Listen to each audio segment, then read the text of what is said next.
오늘은 여호수아가 죽은 후에란 제목으로 좀 은혜를 나누고자 해요. 혹시 여러분들 가운데 존 버년의 이 철로 역정이란 책 혹시 읽어보셨습니까? 이 책이 굉장히 유명한 책인데 지난 300년 동안 성경 다음으로 가장 많이 팔린 책입니다. 기독교 신자라면 한두 번쯤은 다 읽어보셔야 해요. 읽어보지 못한 분들은요, 좋은 여러분 기회가 있습니다. 돌아오는 목요일, 즉 13일 애니메이션으로 극장에서 영화로 이렇게 상영이 된다고 그래요. 여러분들이 한번 책을 접하지 못하신 분들은 한번 영화로 보셔도 좋겠다 생각을 해봅니다. 꿈의 형식을 빌려 이야기로 풀어낸 이 책은 영국 청교도 문학을 대표하는 우위소설로 1678년 초판이 이렇게 나오게 되었습니다. 크리천이라고 불리는 한 남자가 성경을 읽고서 자기의 죄를 뉘우치고 하나님의 나라를 향하여 가게 되는 그 과정을 그린 이 작품은요, 구원과 성화의 여정을 잘 보여주고 있어요. 경기도 가평군에 가보게 되면요, 이 지구촌 교회 수양관인 필그림 하우스가 있습니다. 혹시 가본 분들이 있는지 모르겠는데 이곳이 유명하게 된 것은 한국교회 원로격인 이동원 목사님께서 이 철로 역정의 길을 다 만들어 놓으셨습니다. 이 수양관이 굉장히 유명해졌어요. 그러니까 체험을 할 수 있도록 해주셨어요. 이 철로 역정의 책을 보면서 그 길을 따라가는 여정이에요. 작년 여름에 저는 그 순례의 길을 다니면서 천국의 여정이 무엇인지에 대해서 묵상하는 시간을 좀 가졌습니다. 저는 아내와 함께 가게 되었는데 많은 청년들이 335 모여서 그 길을 이렇게 돌고 있는 모습들을 전 지켜봤어요. 우리 마하나임 청년부에서도 한번 시간이 될 때 같이 가보시는 것도 의미가 있겠다, 저는 그런 생각을 해봅니다. 한마디로 구원을 받은 하나님의 자녀라면 이미 이 땅에서 천국을 경험하며 살아야 하지만 아직 죄악된 세상인지라 신자로서 여러 어려움을 겪게 되는 것도 사실이에요. 그러니까 저와 여러분들은 하나님의 자녀 아닙니까? 그러니까 자녀로서 이 땅에서 빛과 소금의 그를 감당해 나아가며 이 땅 자체가 하나님의 나라이기 때문에 이곳에서 천국을 누리며 살아가야 해요. 여러분 동의하시죠? 그럼에도 불구하고 이 땅의 삶은 역시 죄악된 땅이기 때문에 그러지 못한다는 것이 엄연한 사실입니다. 마치 철로 역정에서 크리스천이 많은 유혹과 위기를 극복하고 결국 천국에 가게 되는 여정과 마찬가지로 저와 여러분들도 삶에서 많은 어려움을 당하곤 합니다. 나는 혹시 어려움이 없다, 나는 항상 기쁘다, 나는 항상 평안하다, 손은 들지 마시고요. 여러분들, 그런 분들은 아무도 없을 거예요. 아무도 없을 거예요. 이미 예수 그리스도가 십자가에 달려 죽으셨습니다. 그리고 부활하셨습니다. 그렇기 때문에 사탄의 머리에 치명상이 입게 되었어요.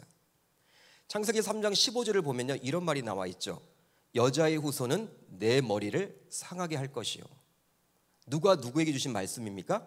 하나님께서 뱀에게 주신 말씀이에요. 앞으로 뱀이 이렇게 된다라는 거예요. 뱀이 여러분 사탄의 형상 아닙니까? 창세기 3장에 나와 있는 그 뱀이. 그렇기 때문에 여자의 후손, 즉 그리스도께서 내 머리를 상하게 할 것이다.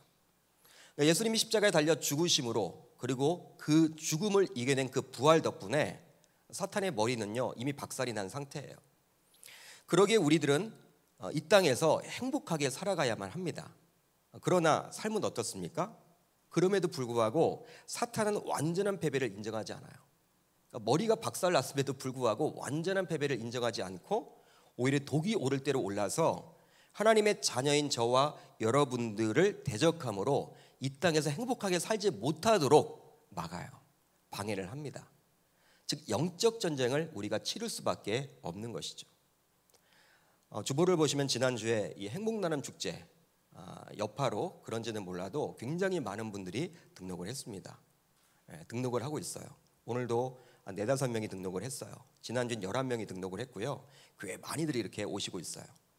제가 그분들에게 이야기를 했어요. 어떤 이야기를 했냐면 교회를 등록하게 되면 하나님은 너무나 기뻐하실 것이다.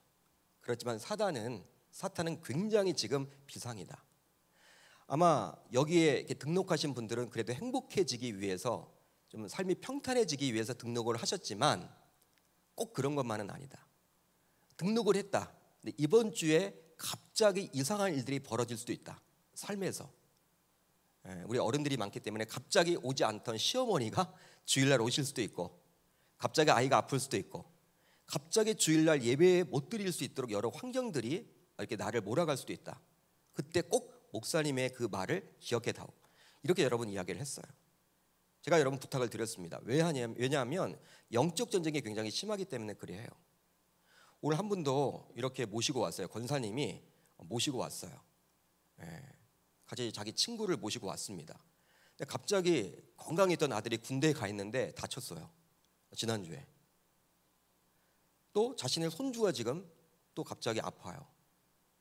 이런 것들을 보면서 제대로 등록하지 못하고 그냥 가셨어요. 영적 전쟁이죠, 여러분. 여러분, 이런 것들이 영적 전쟁입니다. 어떤 분들은 그렇게 등록해서 내가 종교를 바꿔서 그런가 보다, 다시금 돌아가는 분들도 있는데 절대 그래서는 안 돼요. 여러분, 이 기독교 신자가 된다는 것은요, 하나님은 굉장히 기뻐할 일이지만 사단은 방해가 굉장히 심하다라는 사실이죠. 그러기에 우리들은 이 땅에서 주님 오실 때까지 끊임없이 영적 전쟁을 치루어야만 하는 거예요. 물론 우리는 그리스도로 인해서 이미 승리의 기선은 잡았습니다. 승리의 기선은 잡았어요. 그러나 아직 승리의 종지부는 찍지 못한 상태예요. 그러기에 바울은 이렇게 솔직히 고백을 하죠. 그러니까 자신의 그러한 삶에 대해서, 자신의 사역에 대해서 이렇게 고백을 합니다. 내가 이미 얻었다 함도 아니요 온전히 이루었다 함도 아니라 오직 내가 그리스도 예수께 잡힌 바 된 그것을 잡으려고 달려가노라. 빌립보서에서 사도 바울은 이렇게 고백을 합니다. 어떤 말입니까? 이미 얻었다 함도 아니고 온전히 이루었다 함도 아니래요. 단지 무엇 하려고 달려간다고 합니까? 잡으려고 달려가는 것뿐이다. 열심히 살아가는 것뿐이다. 천국의 여정이란 것이죠. 우리가 이 땅에서 살아가면서 여러분, 고난과 아픔과 위기를 만나지 않으면 좋겠지만 그러지 않는다라는 거예요. 위기는 있다라는 것입니다. 신자임에도 불구하고 위기는 닥친다라는 거예요. 그러니까 세상 사람들과 동일하게 위기를 만날 수밖에 없다라는 거예요. 왜? 하나님의 신자이지만, 하나님의 자녀이지만 여전히 우리는 죄악된 세상 속에서 살아갈 수밖에 없기 때문이죠. 그러기에 예수를 믿고 구원받은 하나님의 자녀들이 되었음에도 불구하고 여전히 풀어야 할 문제들이 굉장히 많습니다. 그러니 신자로서 인생에서 위기를 만나게 되더라도 우리는 그것을 피해서는 안 돼요. 피해서는 안 됩니다. 피한다고 해서 그 위기가 해결되는 것은 결코 아니기 때문이죠. 오히려 그 위기를 이겨내셔야 해요. 그러기 어떻게 피할 것인가, 그것에 여러분 시간을 빼앗겨서는 안 돼. 어떻게 하면 내가 그 위기를 극복해낼 수 있을까? 거기에 여러분 시간 투자를 하셔야 됩니다. 오늘 말씀을 보게 되면 사사기의 시작 부분입니다. 1장이기 때문에 시작 부분이죠. 사사기는 가나안 정복의 지도자였던 여호수아의 죽음 이후 최초로 세워진 왕이었던 사울까지 약 350년간의 시대를 그려주고 있어요. 여러분, 몇 년 동안의 삶이라고요? 몇 년 동안의 시대라고요?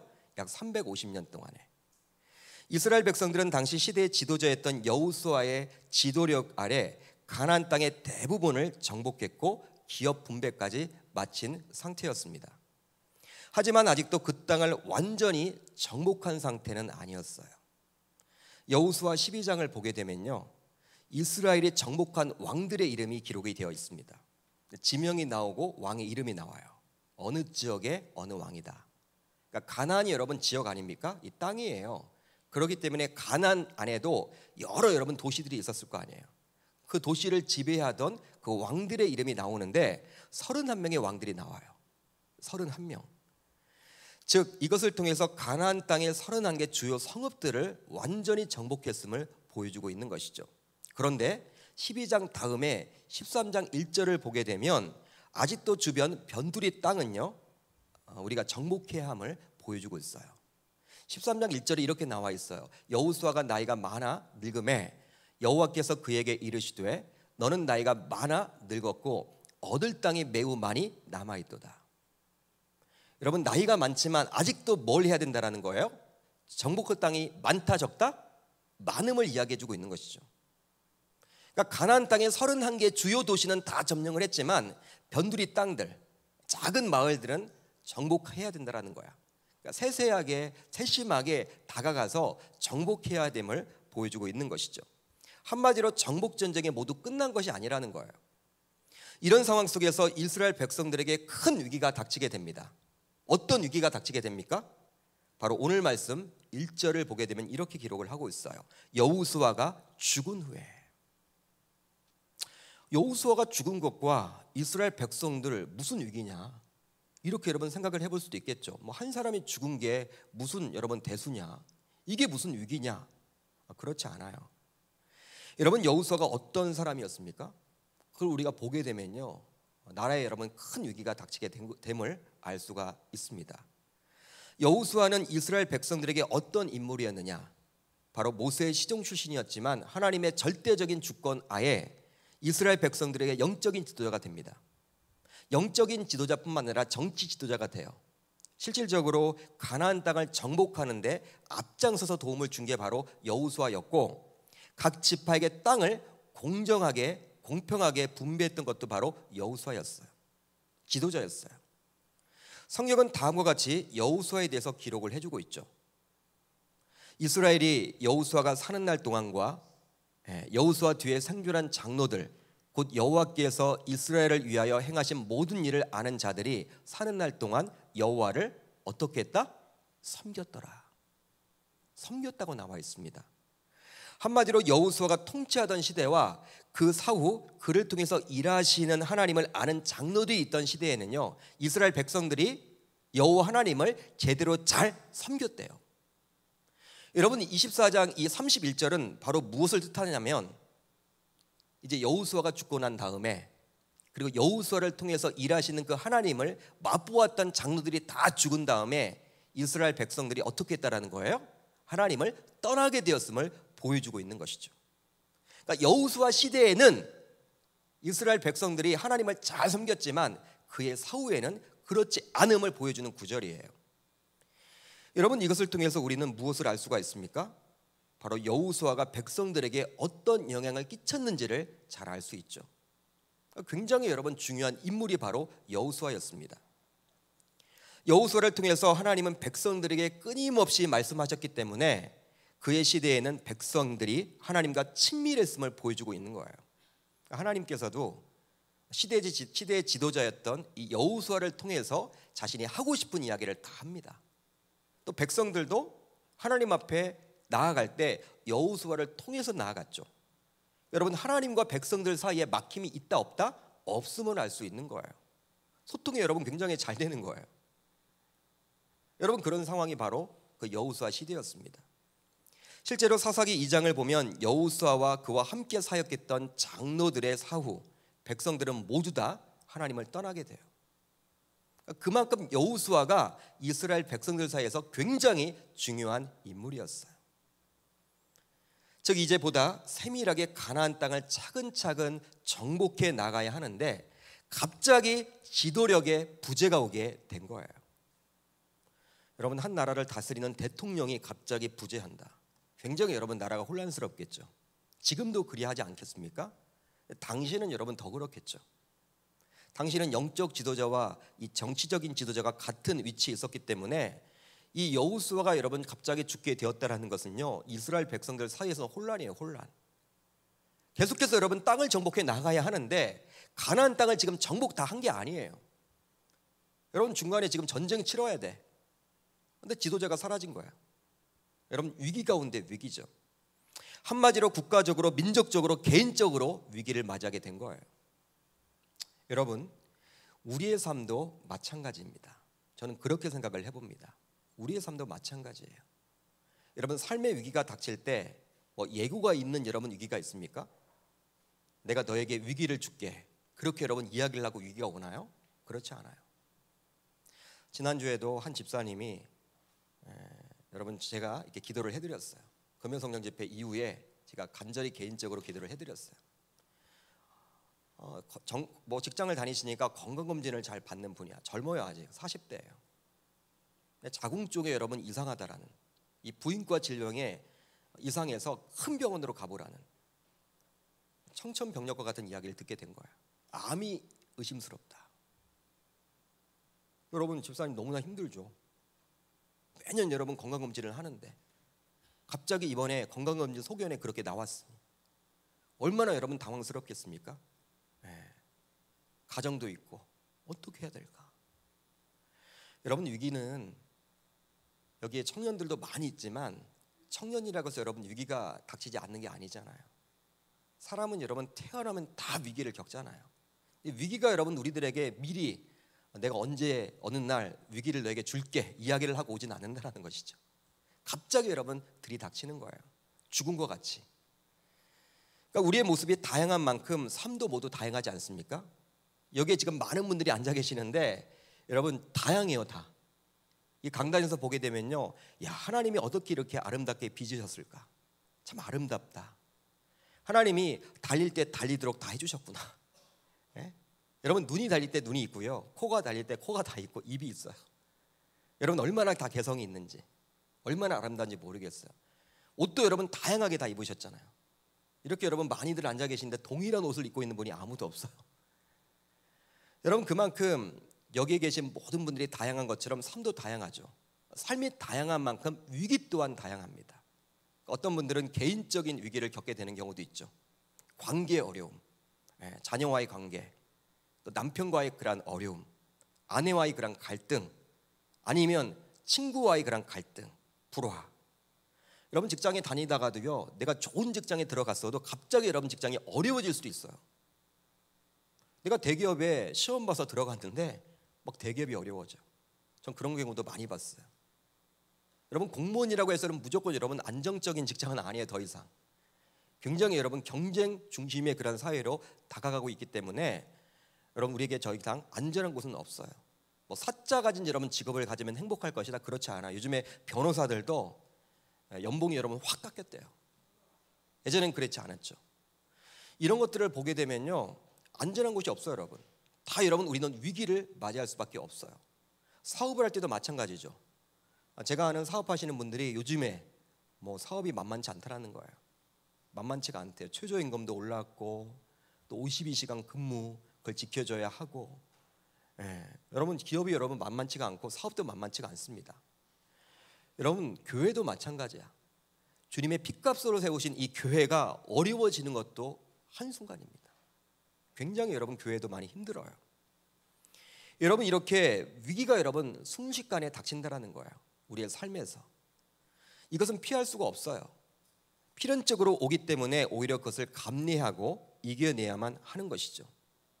오늘 말씀을 보면 아직까지 여호수아 사후 그와 함께 사역했던 자들이 남아 있어서는 그런지 몰라도 위기를 신앙적으로 잘 이겨내는 모습을 보여줍니다. 보통 신자로서 이런 생각을 해보곤 하죠. 저는 어떤 생각을 주로 하냐면, 하나님을 믿기 시작하면, 제대로 예수님을 믿으면 위기가 닥치려고 할 때 하나님께서 막아주시면 안 되나, 위기 자체가 그냥 사라지도록 해주시면 안 되나, 저는 그런 생각을 해봐요. 그러나 그렇지 않죠.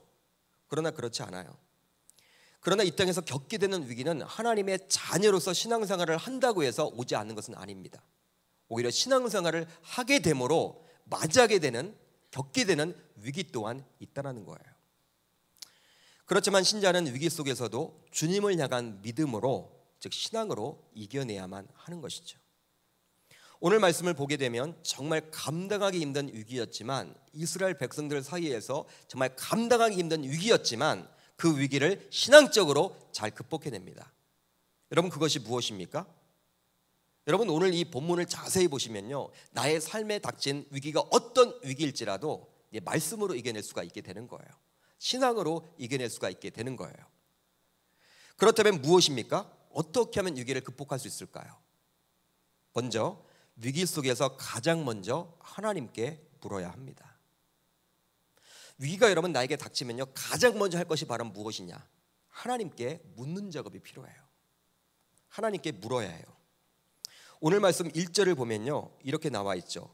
여호수아가 죽은 후에 이스라엘 자손이 여호와께 여쭈어 이르되 우리 가운데 누가 먼저 올라가서 가나안 족속과 싸우리이까? 이스라엘 자손이 여호와께 여쭈어 이르되, 이 부분에 여러분 주목을 해보세요. 여러분들이 펜을 가지고 있다면 성경에 여러분 줄을 쫙 한번 그어보세요. 굉장히 중요합니다. 보통 사람은 위기를 만나게 되면요, 당황한 나머지 당장 눈앞에 보여지는 문제만을 바라보는 경우가 굉장히 많아요. 즉 자신에게 닥친 문제에만 집중하는 것이죠.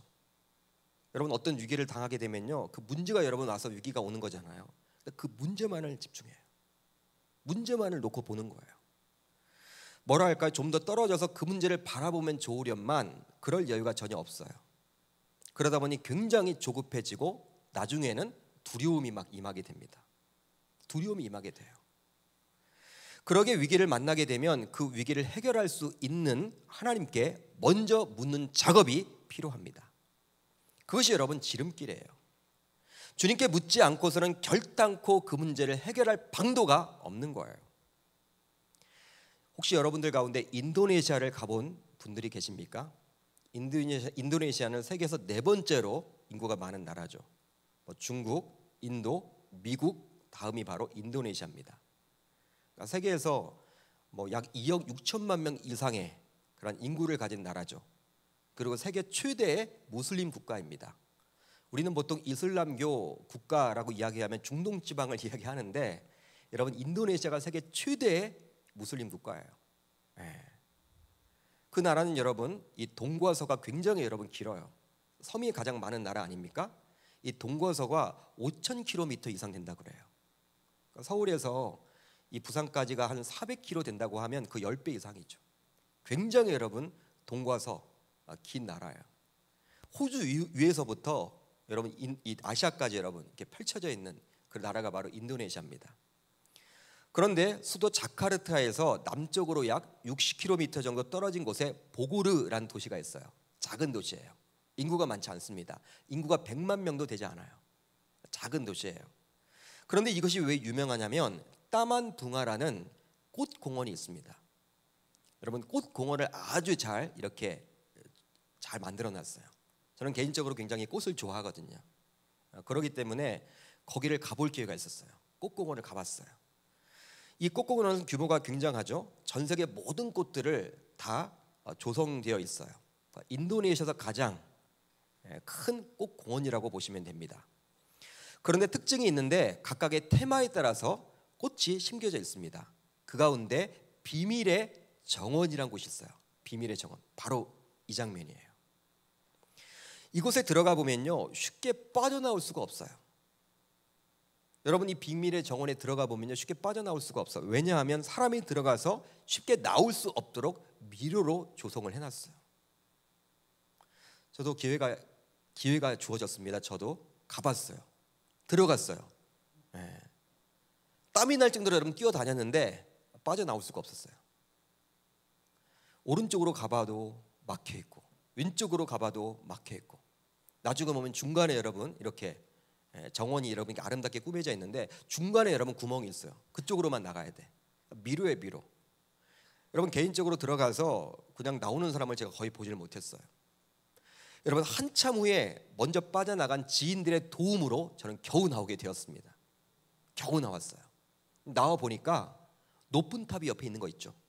근데 그 탑에 올라가 봤어요. 올라가 봤는데 놀라운 일이 벌어졌어. 여러분 내가 미로 안에 갇힐 때는 답이 보이지 않았는데 어디로 나가야 될지 답이 보이지 않았는데 높은 탑에 올라가니까 답이 보이는 거 있죠. 여러분 그곳에서 여러분 사람들이 헤매고 다니더라고요. 탑 위에 올라가는데 오른쪽으로 가야 되는데 저분은 왜 왼쪽으로 갈까? 여러분 훈수를 줄 수 있는 거예요. 위에 보니까 탑 위에서 이게 다 보이는 거예요. 한참 동안 탑 위에서 사람들이 미로에서 헤매는 모습을 지켜보았습니다. 이것을 보면서 저는 그때 깨닫게 되었죠. 우리 삶에 문제가 닥쳤을 때 우리 인간은 아무리 그 문제를 풀려고 발버둥을 쳐도 스스로 해결하지 못하지만 창조주 여호와 하나님께서는 모두 답을 알고 계실 것이라는 생각을 갖게 되었어요. 마치 우리가 미로 안에 갇혀 있을 때는 나갈 수 없지만 미로 밖에 나와서 이 탑 위에 올라가면 답이 보이듯이 우리 인간의 문제는요 내가 여러분 그 문제를 풀려고 하면 해결이 안 돼요.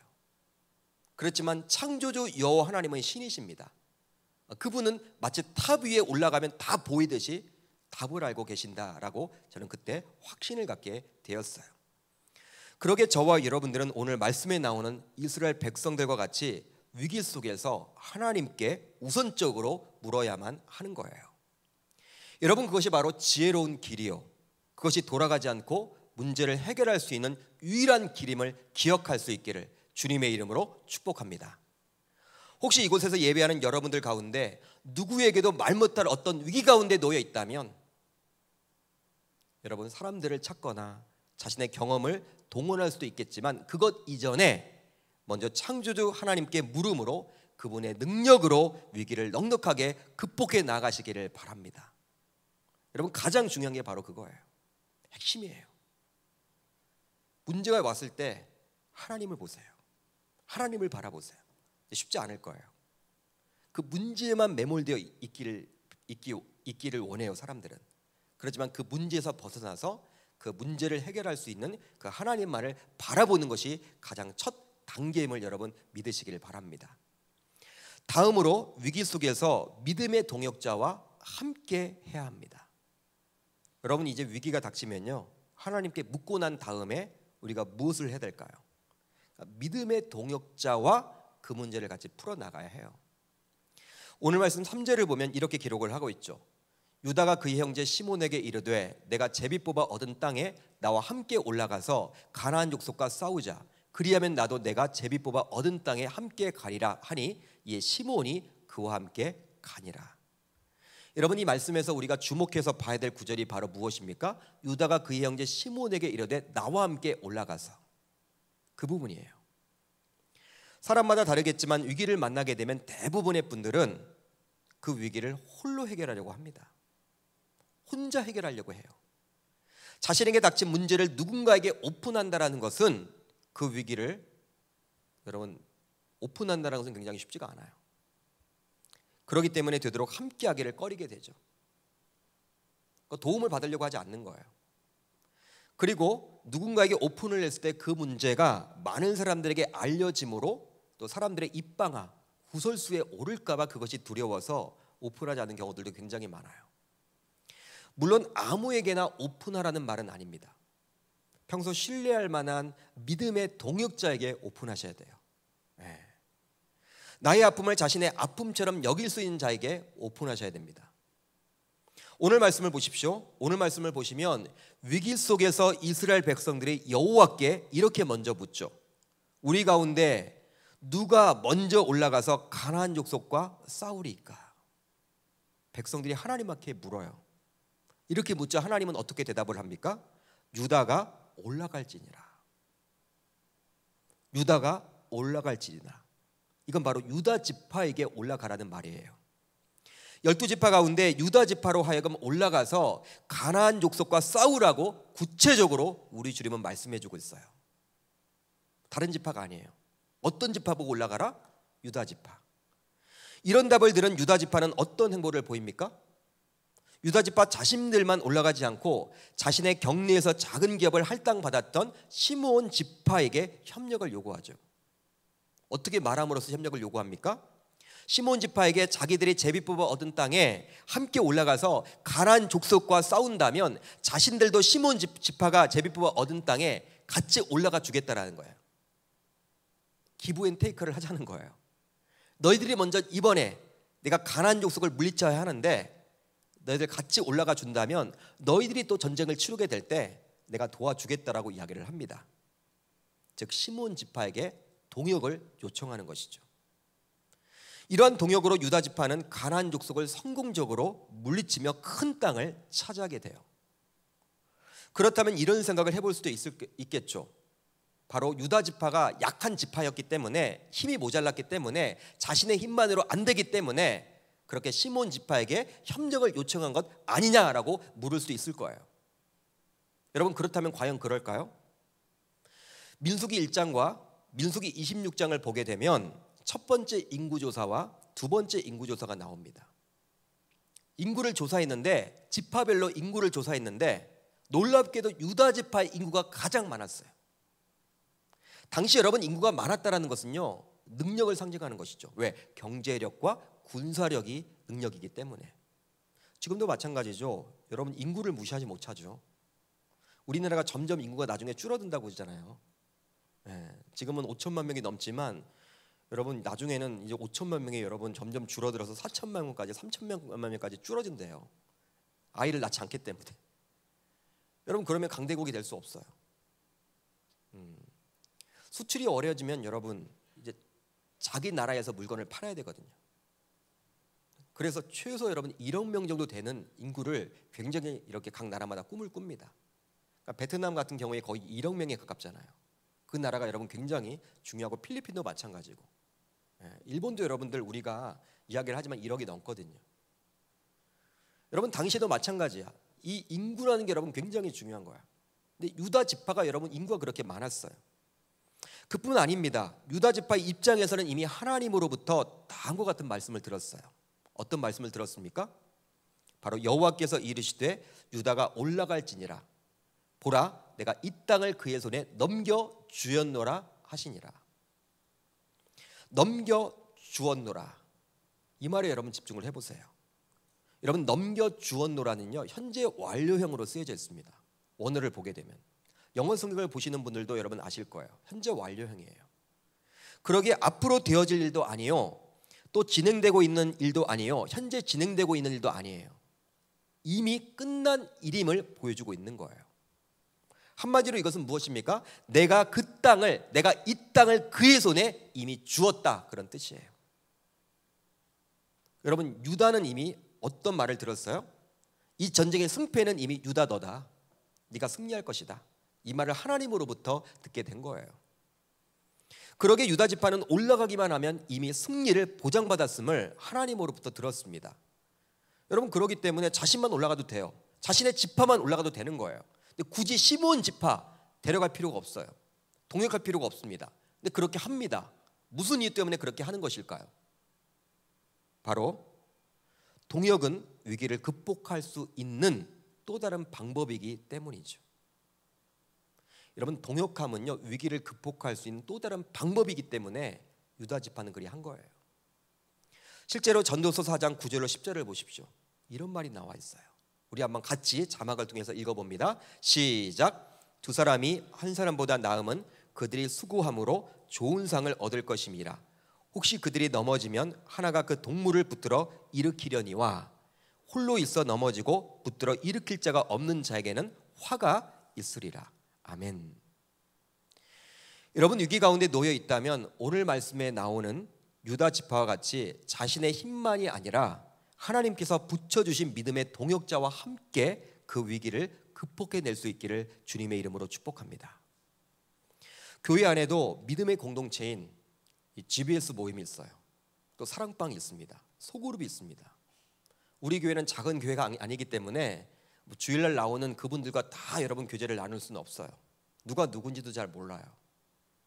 그렇지만 소그룹이 굉장히 중요해요. 제 목회 철학 가운데 하나는 소그룹이에요.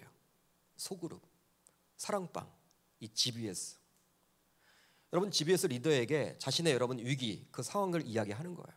기도 부탁을 하는 거예요. 충분히 여러분 가능하겠죠. 그리고 어떤 문제든지 같이 기도로 동역하기를 원하는 중보기도 팀이 우리 교회는 있습니다. 365일 누군가를 위해서 기도하는 팀이 있어요. 청년들도 가끔가다 이 중보기도에 이렇게 올려주는 분들이 있는데 많진 않아요. 여러분들도 기도 제목이 있을 때 올리셔도 되는 거예요. 그분들은 다 훈련을 받고 교육을 받았기 때문에 여러분들의 그 막 위기 상황을 누군가에게 여러분 가서 이야기하진 않아요.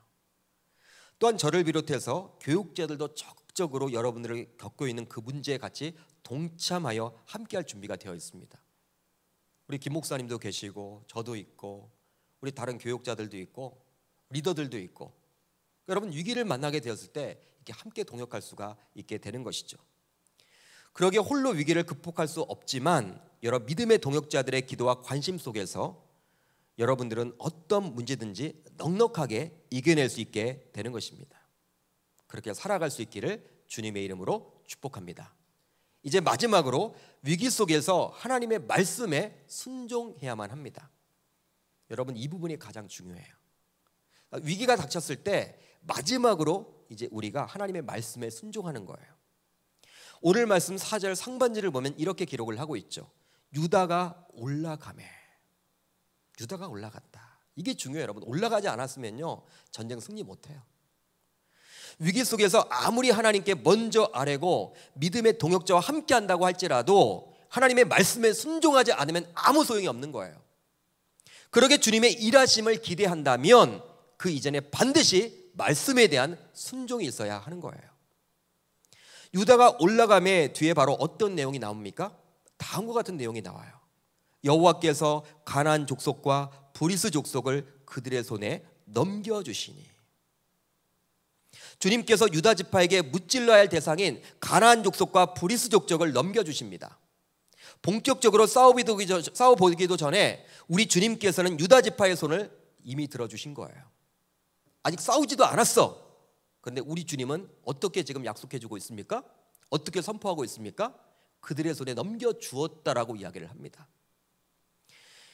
여러분, 바로 유다 지파가 하나님의 말씀에 순종했기 때문에 이게 가능한 거예요. 즉, 게임은 이미 끝난 것이죠. 전쟁의 승패는 오직 하나님에게 달려 있습니다. 그런 하나님께서 유다 지파의 편이 되어주시는데 이 전쟁은 하나마나 이길 수밖에 없게 돼 있어. 올라가기만 하면 이기는 전쟁이야. 결국 유다 지파는 벳색이란 곳에서 적을 10,000명이나 죽이게 됩니다. 그리고 적의 수장이었던 아도니 벳색을 사로잡게 돼요.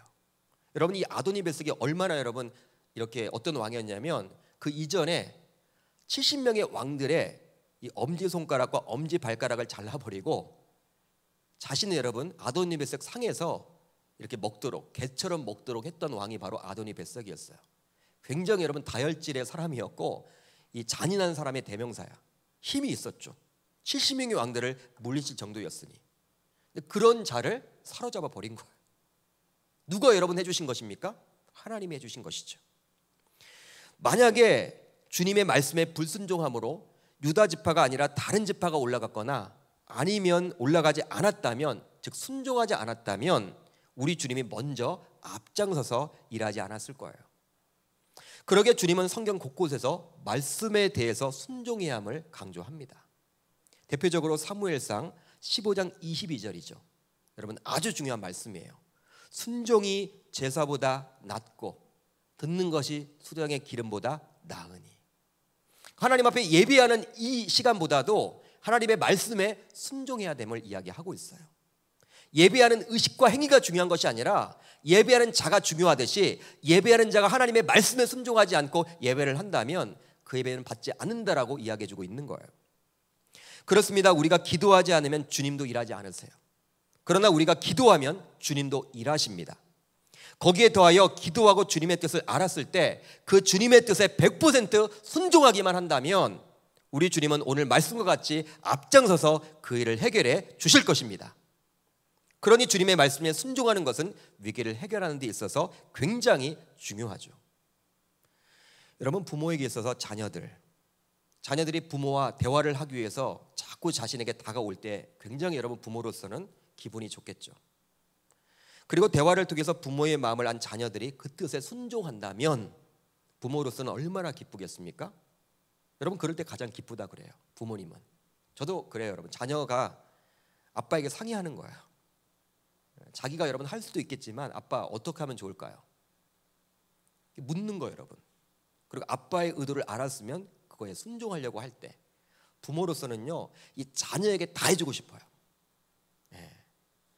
마찬가지로 하나님께서 우리가 기도함으로 주님의 뜻을 발견했을 때 거기에 머물지 않고 100% 순종을 한다면 주님은 친히 개입하셔서 우리의 문제를 반드시 해결해 주십니다. 혹시 여러분들 가운데 문제 속에 있더라도 말씀을 듣는 가운데 또 기도하는 가운데 떠오르는 주님의 마음이 느껴진다면 우선적으로 그것에 순종해 보실 수 있기를 바라요.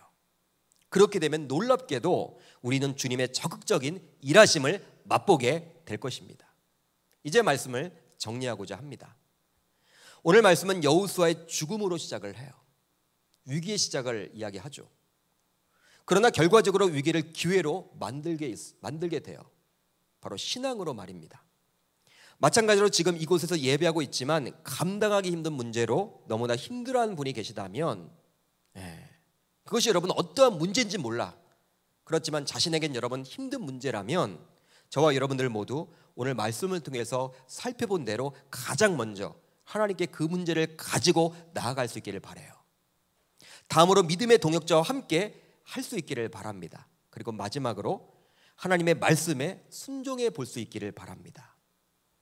그렇게 함으로 인생에서 어떤 위기를 만난다 하더라도 하나님의 자녀답게 신자답게 신앙으로 그 위기를 이겨낼 수 있기를 주의 이름으로 축복합니다.